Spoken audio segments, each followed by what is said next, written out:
Assembly ఎన్నికల సమయంలో TV9 భారత రాష్ట్ర సమితి అభ్యర్థులకు అనుకూలంగా వార్తలు ప్రసారం చేసిందని చెప్పి కాంగ్రెస్ నాయకులు ఆరోపణలు చేసుకుంటూ వచ్చిళ్ళు. దానికి తగ్గట్టుగానే టీవీ9 కేటీఆర్ ఇంటర్వ్యూను రజనీకాంత్ చేసిండు.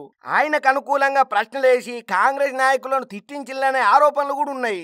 ఇక అప్పట్లో రేవంత్ రెడ్డికి వ్యతిరేకంగా టీవీ9 విస్తృతంగా వార్తలు ప్రసారం చేసిందని, ఆయన వ్యక్తిత్వ హనానికి పాల్పడిందని చెప్పి విమర్శలు ఉన్నాయి. ఇక ఇదే ముచ్చట్ల అసెంబ్లీ ఎన్నికల సమయంలో రేవంత్ రెడ్డితో టీవీ9 ఒక ఇంటర్వ్యూ చేసింది.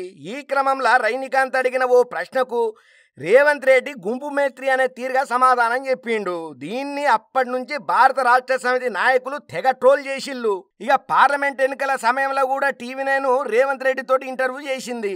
అయితే ఎన్నికలకు ముందు కేసీఆర్ తో రజనీకాంత్ ఇంటర్వ్యూ చేసినప్పటికీ పెద్దగా ఉపయోగం ఉండేది కాదని, అప్పటికే జనాలకు భారత రాష్ట్ర సమితి అదే బీఆర్ఎస్ అంటే యావగింపు మొదలైందని, షిరాకు వచ్చిందని, వాళ్ళ ధోరణి నచ్చలేదని చెప్పి చాలా మంది రాజకీయ విశ్లేషకులు అంటున్నారు.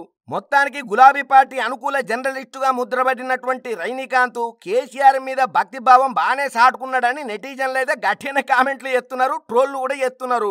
ఒక మీడియాలో పనిచేస్తున్న వ్యక్తి ఇట్లా రాజకీయ నాయకులకు భజన కొడతా వాళ్ళకు వత్తాసు పలుకుడు ఎంతవరకు మంచిది కాదని, ఇది ప్రజలనే, ప్రజాస్వామ్యాన్నే, ప్రజల చైతన్యాన్నే దెబ్బతీసే పరిస్థితి అని చెప్పి రిటర్న్ ఫైర్ అవుతున్నారు ఈ ముచ్చటెరికైనటువంటి జనాలు.